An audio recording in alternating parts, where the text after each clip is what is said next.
వ్యక్తిగత పగలు కక్షలు ప్రతీకారాల కింద చూడాలి తప్ప మతానికి ఏం సంబంధం? ఎట్లా జోడిస్తారు? మతానికి ఎట్లా జోడింపు చేస్తారు? మతాన్ని మొత్తాన్ని ఎట్లా తీసుకొస్తారు? మతం ఉందా అసలు? ఇది ఒకటి నెంబర్ 1. ఎవరి మీద అయితే పాస్టర్ ప్రవీణ్ మళ్ళీ తనే తిట్టి తనే దూషించి నాకు ప్రాణభయం ఉందని అనుమానం వ్యక్తం చేశాడో, భయపడ్డాడో, క్షమాపణ కూడా చెప్పాడో, వాళ్ళని మీరు కలిసిపోయి మేము ఒకటి అంటున్నారు. నన్ను హిందువులు చంపుతారని పాస్టర్ ప్రవీణ్ ఎక్కడ చెప్పలేదు, సోషల్ మీడియాలో పోస్టులు పెట్టలేదు, వీడియో చేయలేదు. ఏంది ప్రవీణ్ హత్య సంతకమా? ఇది ముస్లింలకు క్రిస్టియన్లకు మరణ శాసనమా?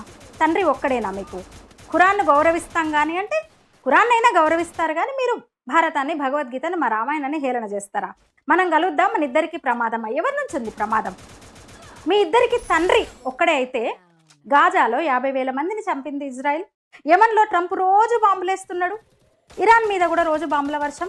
యూదులు క్రిస్టియన్లు ముస్లింలను చంపుతున్నారు, క్రిస్టియన్లు యూదులను చంపుతున్నారు. ఆఖరికి మా చైనా